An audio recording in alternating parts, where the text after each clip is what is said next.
despair would have wiped out the East End long ago. People are still in despair. How could it be otherwise?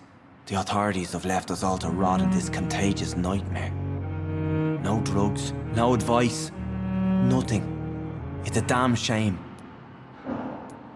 Who should I avoid in this part of town, then? Any particularly evil figures? Not really. Most men and women are just doing their best. And it's not my habit to speak ill of people I know, Doctor.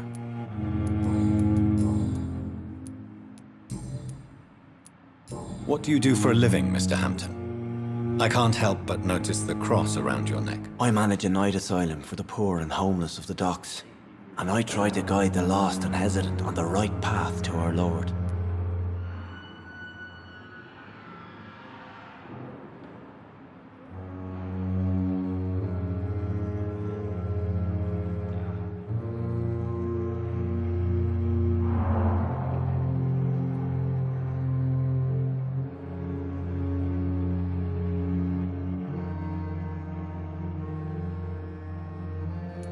Are you a priest, Mr. Hampton? A deacon, maybe? Not at all, Doctor. I'm just a man of faith willing to preach the good word. Why didn't you use your cross against William Bishop? To repel him somehow? That's a very strange question, Doctor. A cross is no magical token, if that's what you were trying to say. Not mine, anyway.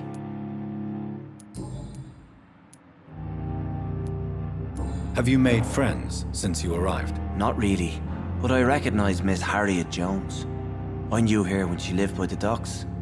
That poor woman had such a miserable life. You never came to see her here at Pembroke?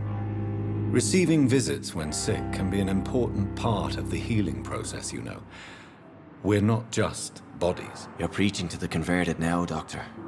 To be truly honest, I thought she was dead. She left the docks many months ago. How do you feel, Mr. Hampton? Medically speaking, I mean. I feel exhausted. Beyond exhaustion, actually. William drank so much of my blood in his madness. I feel empty. You're in good hands here. Dr. Swansea is well versed in blood transfusion, and I'm sure he'll take the best care of you. Thank you, sir. I believe all I need is rest. And then I can go back to the people who need me. Goodbye, Mr. Hampton. We'll talk again later.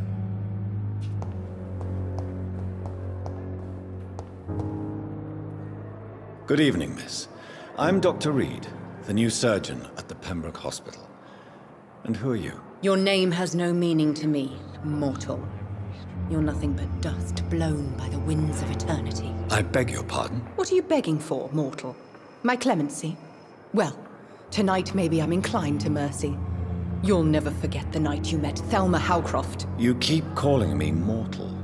Why is that? And if I'm mortal, what are you? Well, Dr. Reed, if you must know, I'm a vampire. And why do you believe you're a vampire? I don't need to believe anything. It is what I am. It is what I feel within this hollow shell of flesh.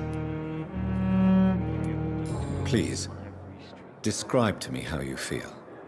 What is it like to be a vampire? I can hear my body crumble from the inside as my flesh cracks and fades. I sense the last pulse of postulant blood within my drying veins. I need new blood. I see. Have you ever heard of Cotard's syndrome, Miss Howcroft? Never. It's a mental illness discovered by a French neurologist named Jules Cotard. The affected patients are delusional. They believe that they are putrefying, that they are dead, a ghost or a ghoul, or in your case, a vampire. Delusional, you say? Oh, sad and petty mortal. You...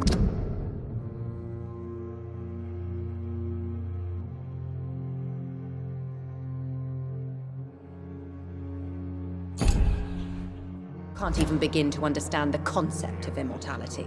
And you think it is I who am delusional? I'm assuming you must be a patient here. Am I right, Miss Howcroft? It's only a cover.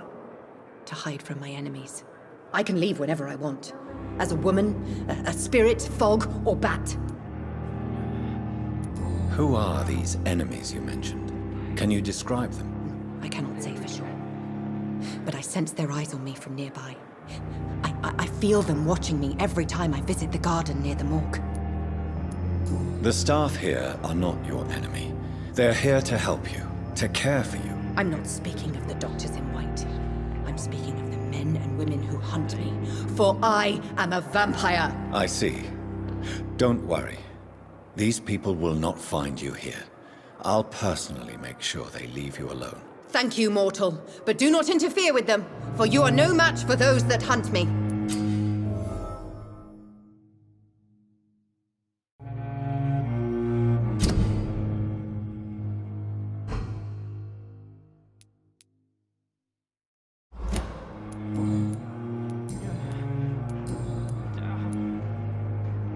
Who are you really, Miss Howcroft? I mean, apart from being a vampire. Is that not enough for you, puny mortal? What do you require? Proof of my powers? I'm curious to know who you were before becoming a vampire. It was such a long time ago, I don't remember. Centuries of unholy life can have strange effects on one's minds, you see?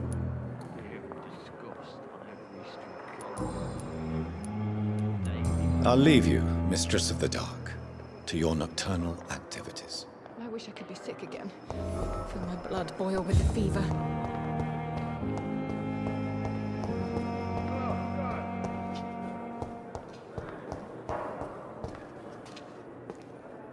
Good evening, Doctor. I believe we're going to be working together. Dr. Reed. Dr. Swansea informed us of your arrival, but I could not dare to believe we'd have such good fortune. Such an honor, sir. Thank you. And you are? I am Thoreau Strickland, Dr. Thoreau Strickland. I'm a great admirer of your work, Dr. Reed.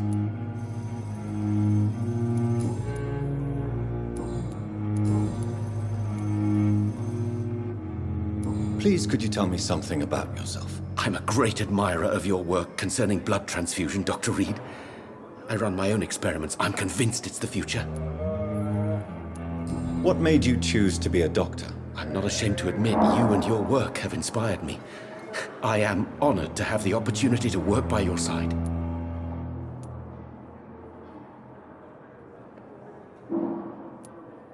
It's always a pleasure to share scientific and medical knowledge with someone eager to learn. I'll be glad to help you if I can. This epidemic may be the century's most terrible disaster, but I'm convinced that we, as doctors, are the only ones able to defeat it. I based my technique on my mentor's research. He helped me perfect my method.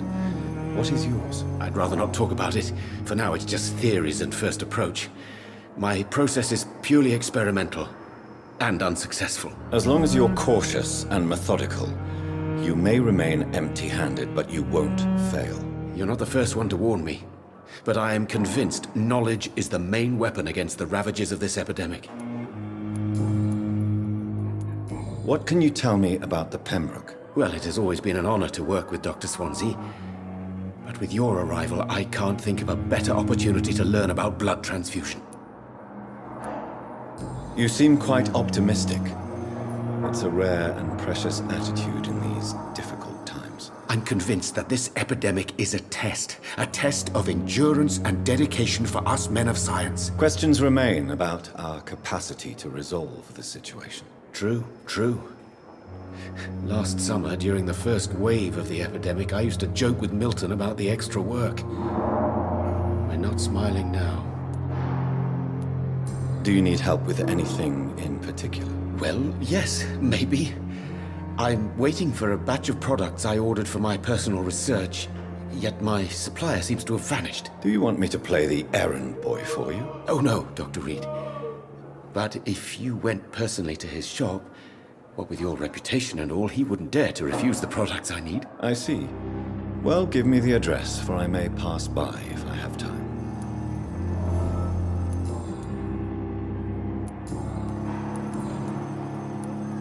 Tell me more about your willingness to experiment with new medical techniques. Harvey Fiddick is a patient suffering from a severe injury that could cripple him if not treated correctly.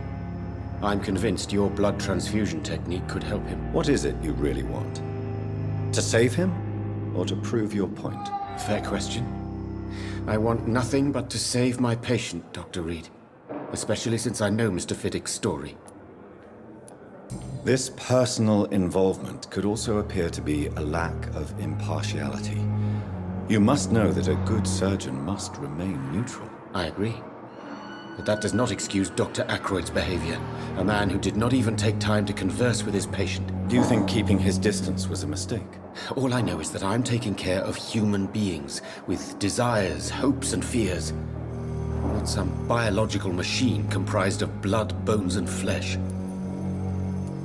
Tell me Mr. Fiddick's story. Our first diagnosis was compromised because Mr. Fiddick lied to us about the real origin of his injury. He first claimed it was an accident. But why would he hide such crucial information from us? Because he is a proud father, ashamed of putting his children at risk because of his own negligence.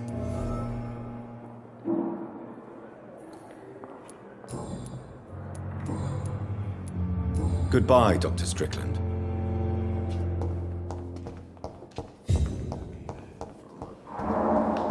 Thelma Howcroft said she was being watched by vampire hunters. Where are they hiding? I should investigate.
Look at it!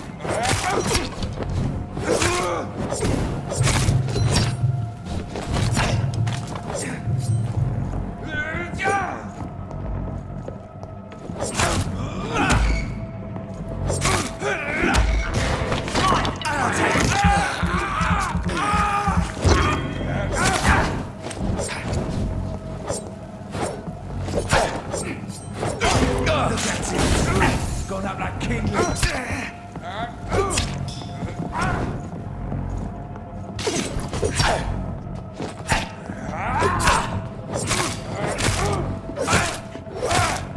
filthy piece of shit!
good place for a stroll.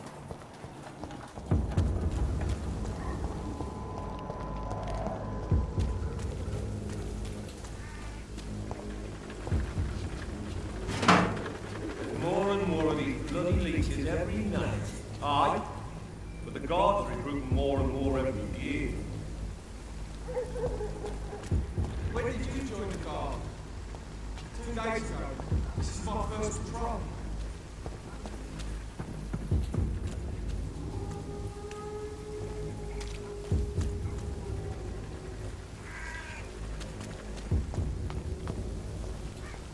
It's locked all right.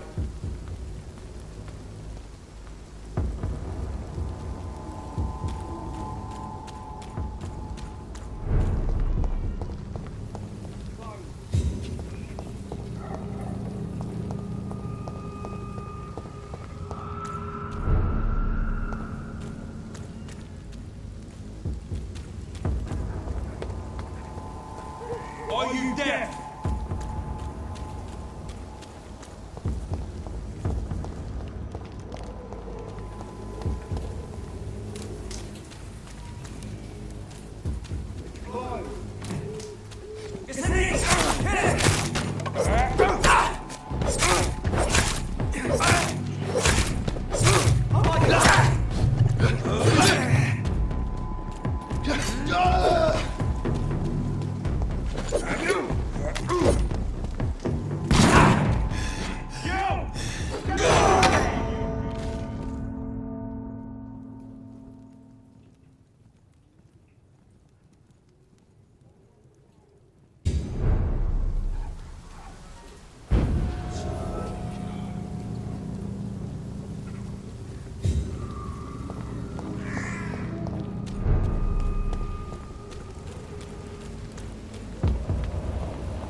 More and more of these bloody leeches every night.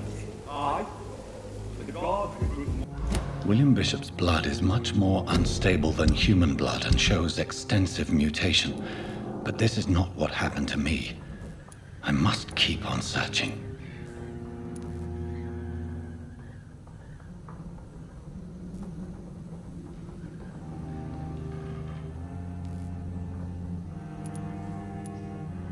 The sun is about to rise. I can feel it. I'll continue tomorrow night. I have so much time now.